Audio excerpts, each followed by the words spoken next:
when your dog brings home a bear cub and they become best friends.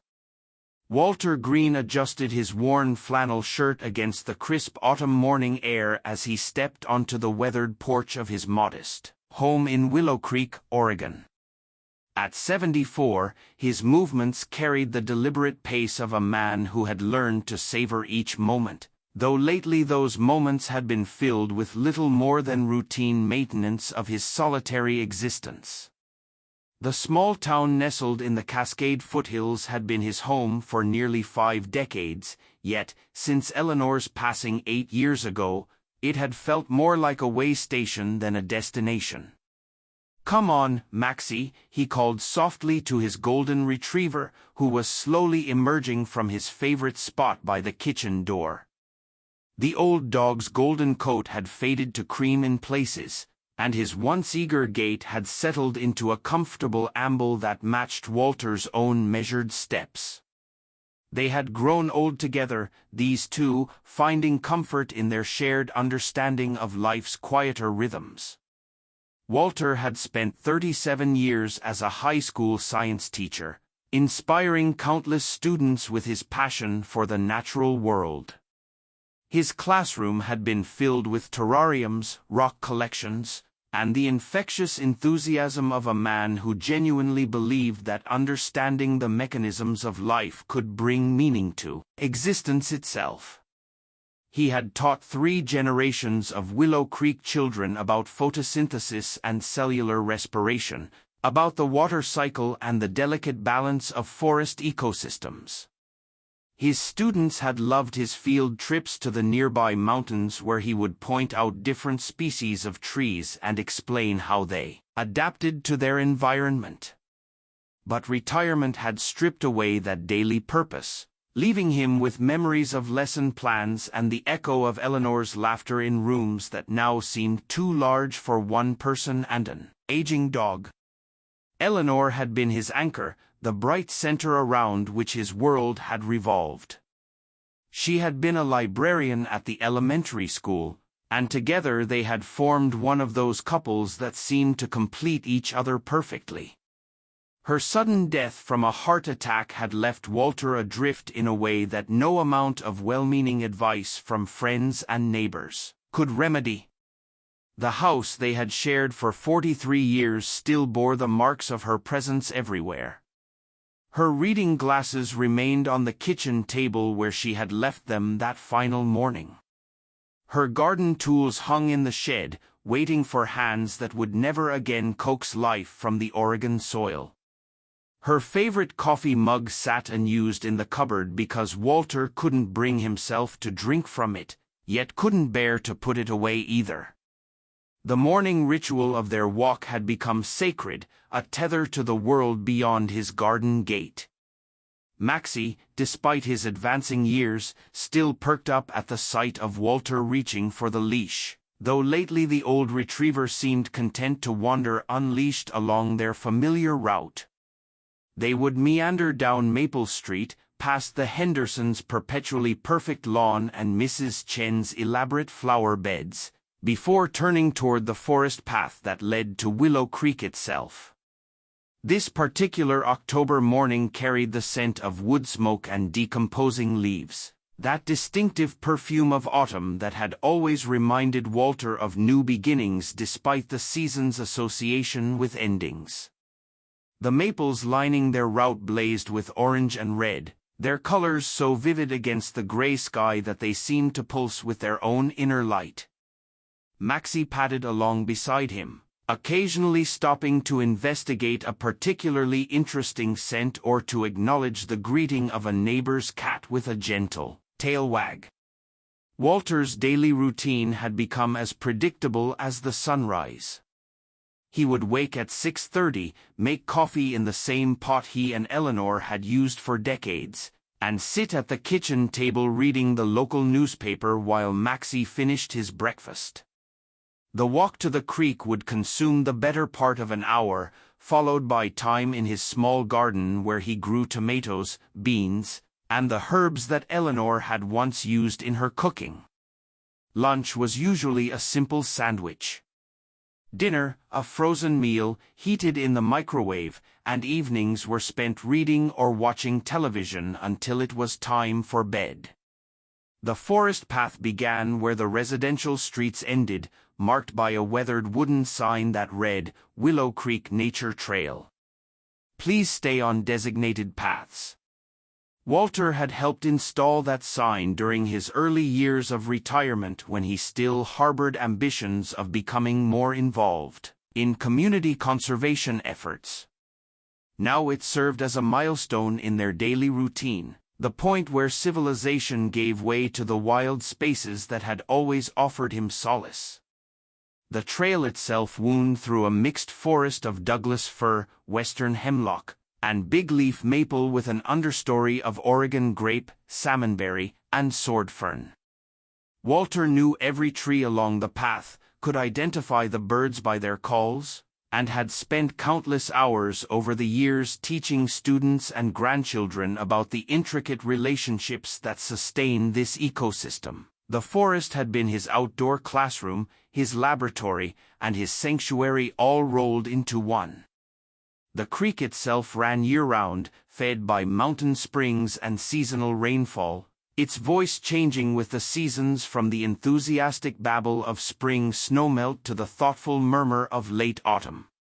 Walter had brought countless students here over the years, teaching them to identify animal tracks in the mud, to recognize the calls of different bird species, and to understand the delicate balance of forest ecosystems. Eleanor had often joined these expeditions, her natural warmth putting nervous students at ease while Walter focused on the technical aspects of their outdoor classroom. As they approached the creek bank, Maxi suddenly stopped. His ears pricked forward in an attitude of alert attention that Walter hadn't seen in months. The old dog's tail began to wag slowly, and he issued a soft, questioning bark that seemed to say, "Do you hear that, too?" Walter paused, listening carefully to the symphony of forest sounds, the rustle of leaves, the distant call of a crow, the gentle murmur of water over stones, but initially heard nothing unusual. Then Maxi moved purposefully toward a section of the bank where someone had illegally dumped a collection of household trash. Walter sighed at the sight of the scattered debris, a broken television with its screen shattered, several garbage bags that had been torn open by scavengers, and what appeared to be a large plastic barrel that had split open along one side. The sight of the dumped refuse filled him with the familiar mixture of sadness and anger that he felt whenever he encountered evidence of human carelessness toward the natural world. He made a mental note to contact the county about cleanup, though he knew from experience that such reports often went unaddressed for weeks or months. The county had limited resources for dealing with illegal dumping, and remote locations like this one often remained contaminated for extended periods. It was yet another reminder of how the world seemed to be deteriorating around him, another small defeat in the ongoing battle to preserve the places he loved. It was then that he heard it, a faint, trembling whimper that seemed to come from within the pile of discarded refuse. Maxi had positioned himself near the broken barrel, his tail wagging more urgently now, and he looked back at Walter with an expression that clearly communicated the need for immediate action. The sound came again, weak and desperate, and Walter felt his heart constrict with recognition of distress. Approaching carefully, Walter peered into the damaged barrel and felt his breath catch in his throat. A small black bear cub, probably no more than a few months old, was trapped inside the container. The little creature's dark eyes were wide with fear and exhaustion, and its tiny body trembled with the effort of breathing. It appeared that the cub had somehow gotten its head and shoulders through the opening in the barrel, but lacked the strength or leverage to extract itself from the tight space.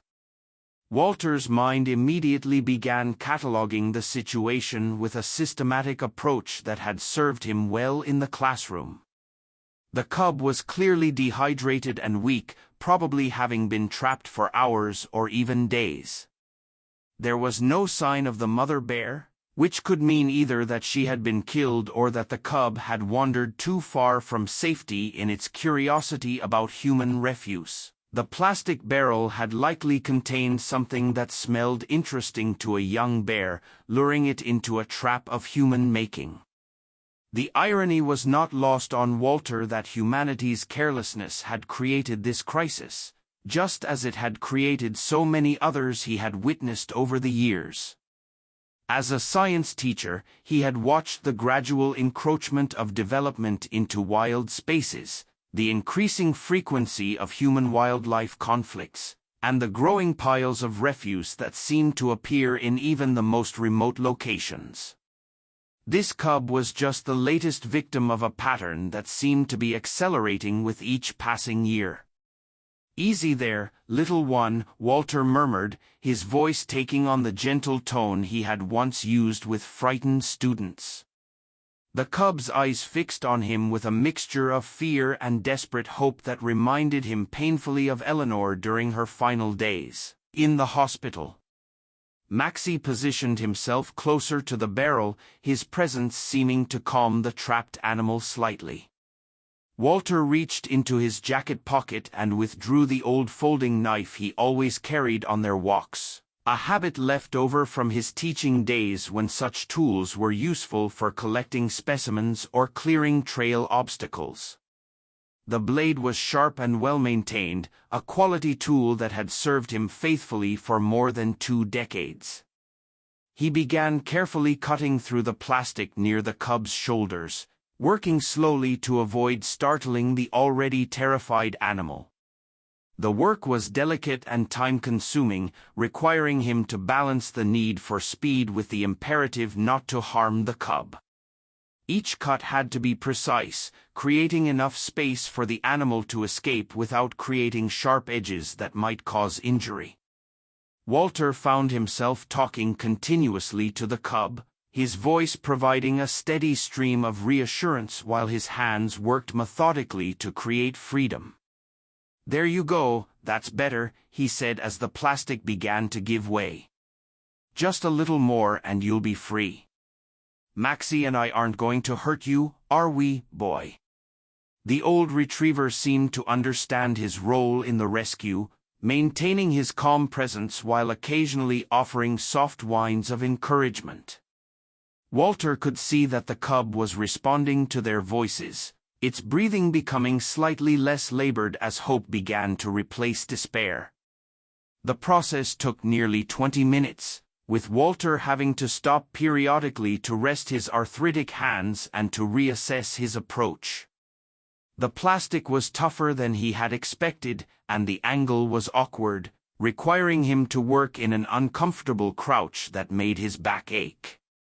But the sight of the cub's trusting eyes kept him motivated, reminding him of all the creatures he had helped over the years, injured birds, orphaned squirrels, and countless other animals that had needed human intervention to survive.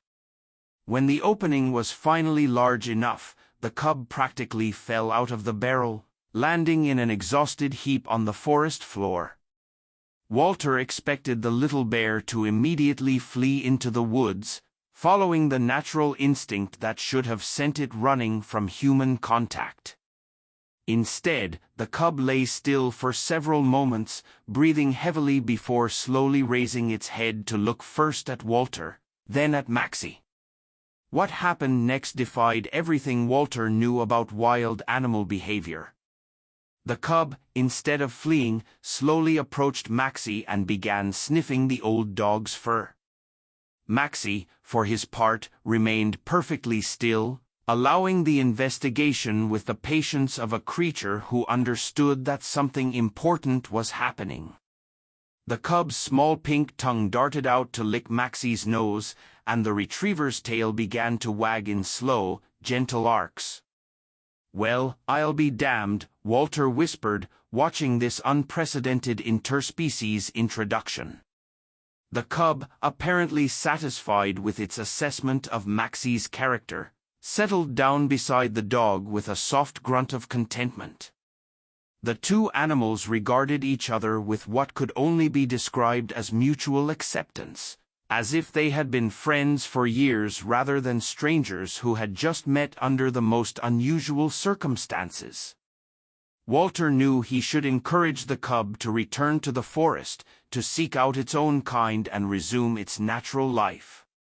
But something in the little bear's demeanor suggested that it had no intention of leaving its newfound companions. The cub was clearly malnourished and possibly orphaned, and Walter's scientific training told him that a creature this young would have little chance of survival on its own, especially with winter approaching.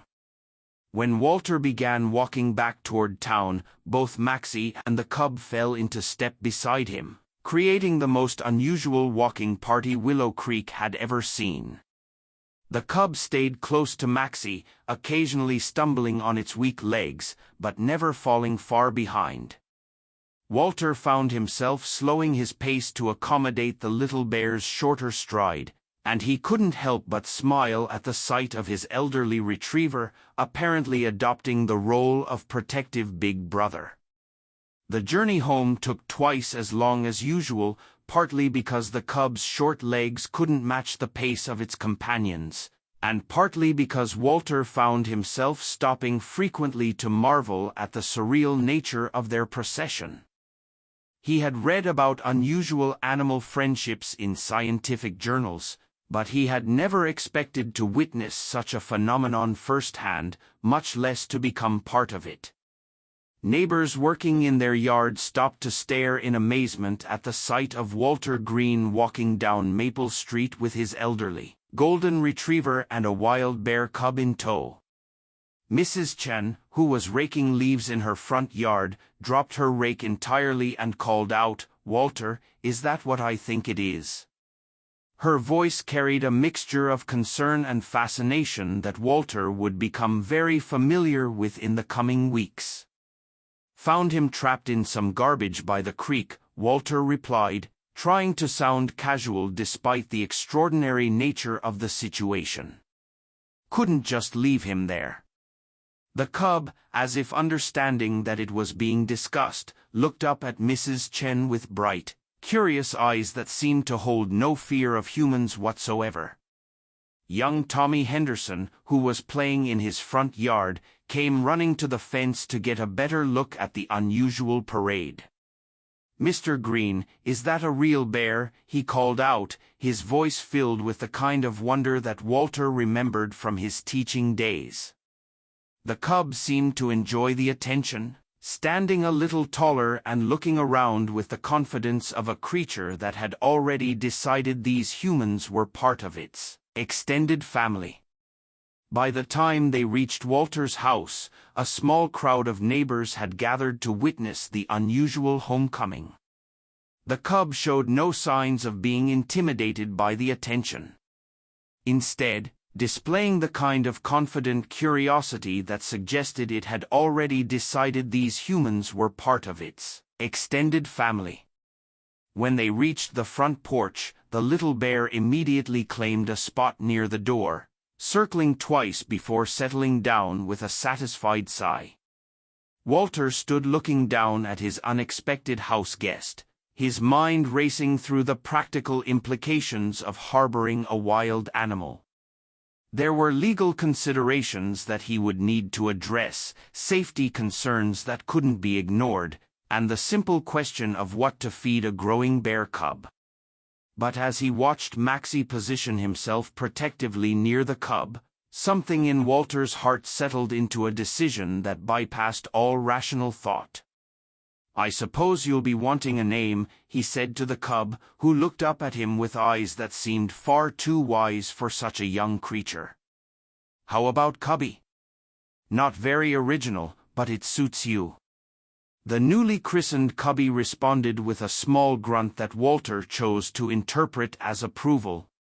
The crowd of neighbors gradually dispersed, but not before Walter had fielded dozens of questions about his plans for the cub.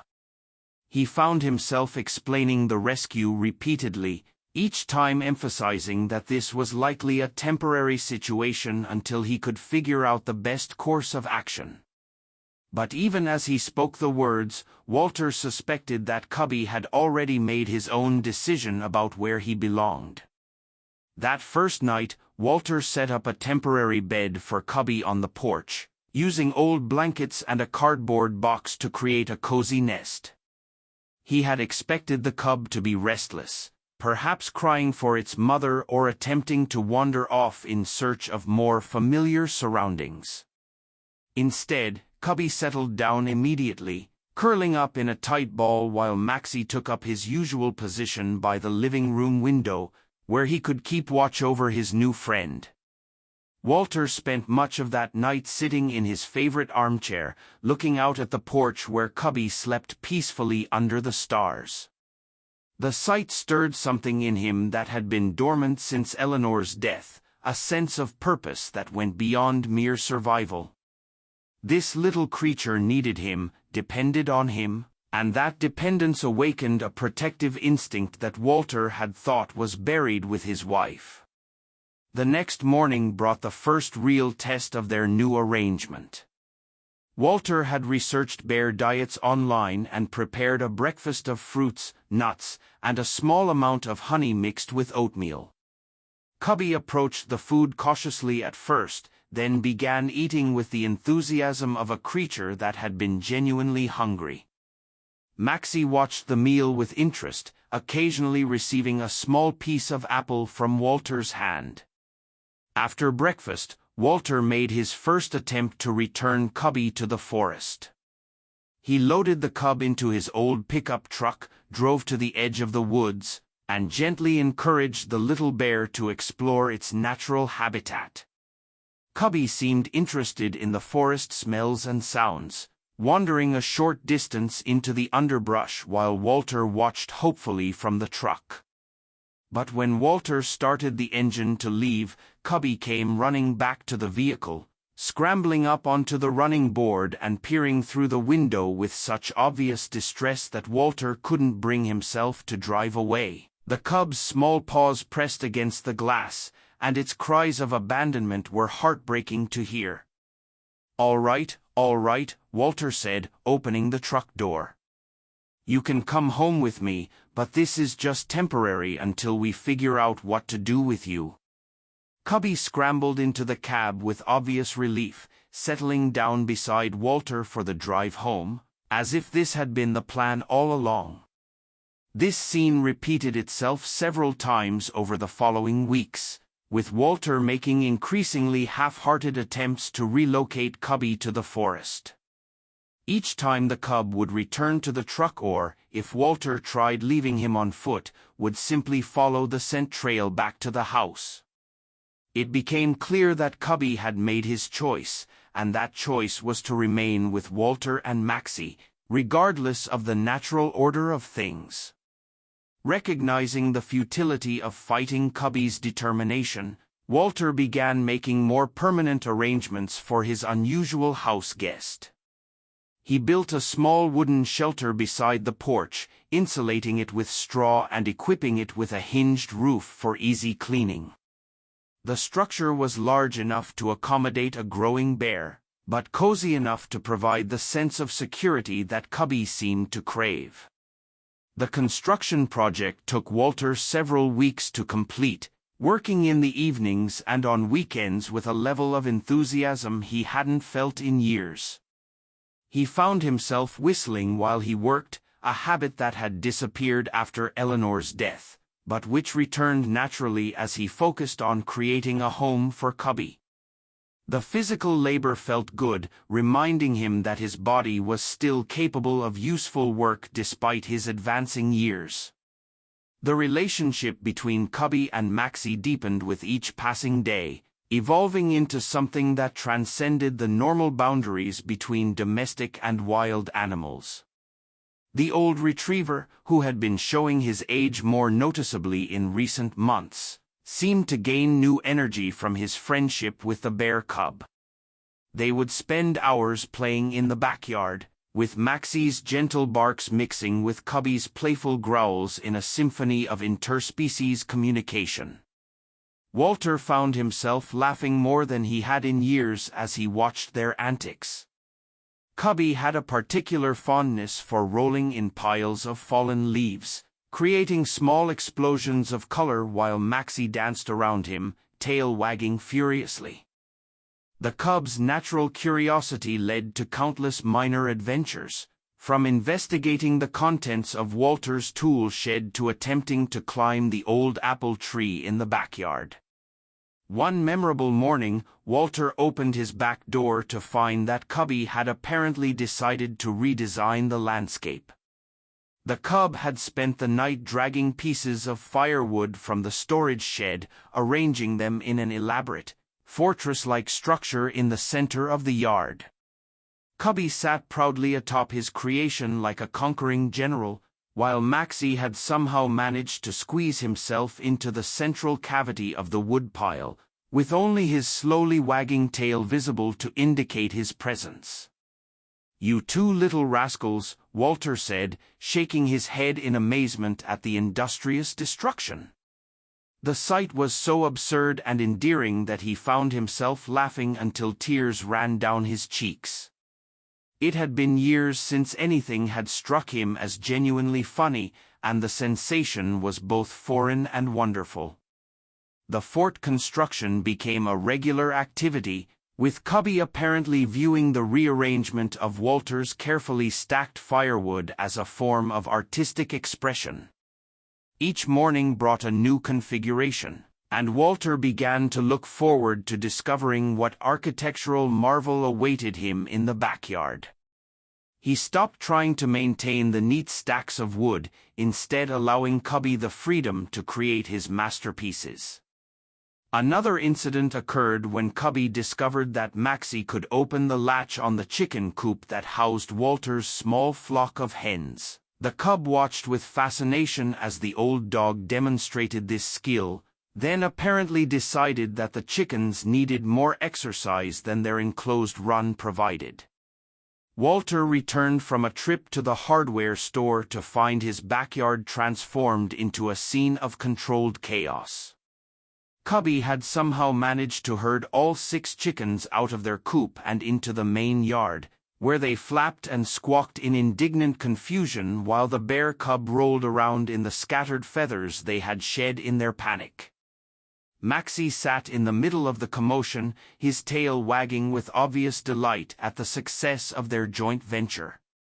The chickens, once Walter had restored order, seemed none the worse for their adventure, though they regarded Cubby with newfound wariness. The incident with the chickens led to Walter's first real concern about the wisdom of keeping a wild bear on his property. While Cubby had shown no aggressive tendencies toward the chickens, the potential for problems was obvious. Walter began researching bear behavior more seriously, consulting with wildlife experts and veterinarians to better understand what he was dealing with. Dr. Sarah Martinez, a wildlife veterinarian from the State University, agreed to visit Walter's property to assess the situation. She arrived on a crisp November morning, expecting to find a problematic situation that would require immediate intervention.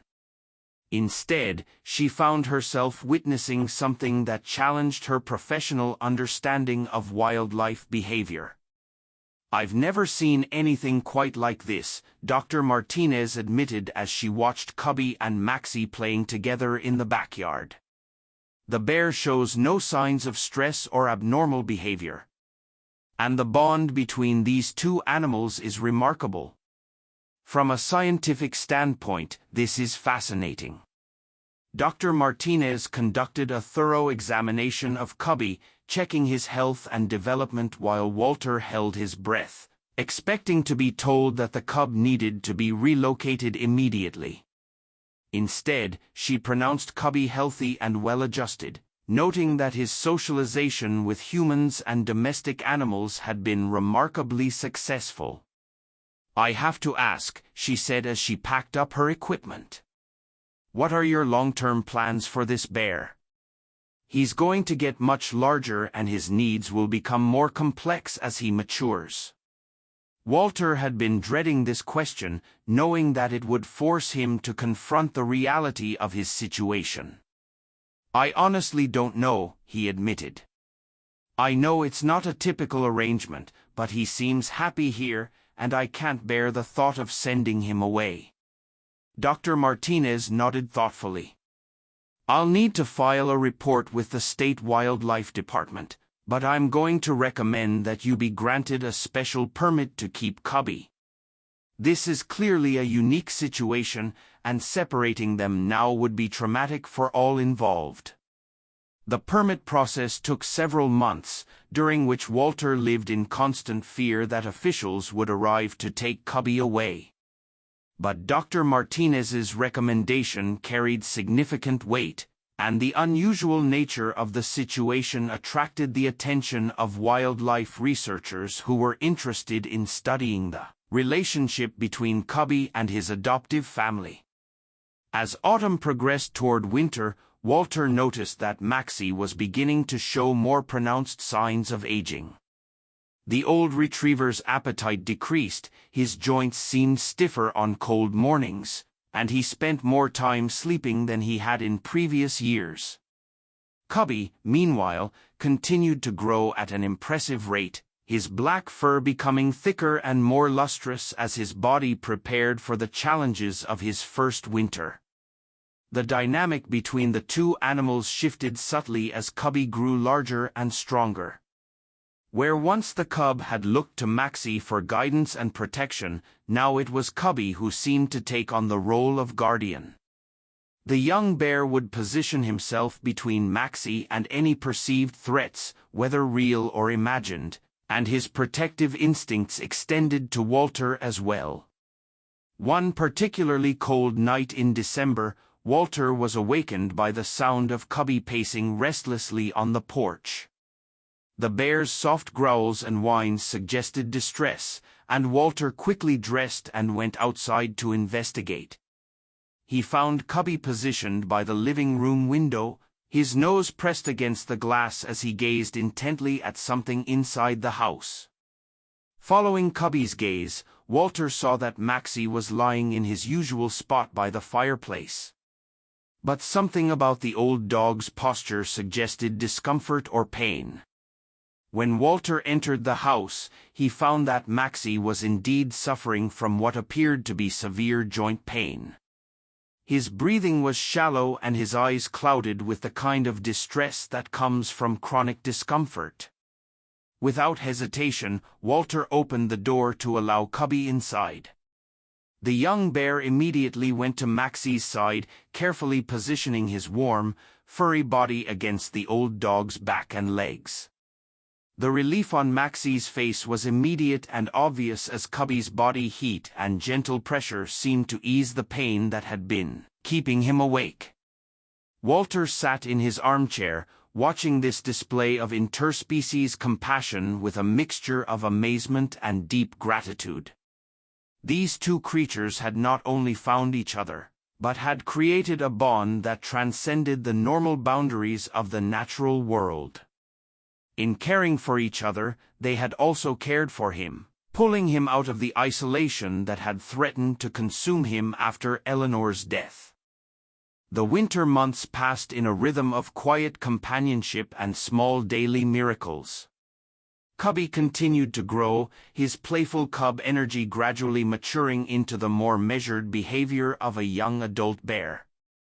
But his devotion to Maxi and Walter never wavered, and he showed no inclination to seek out the company of his own kind.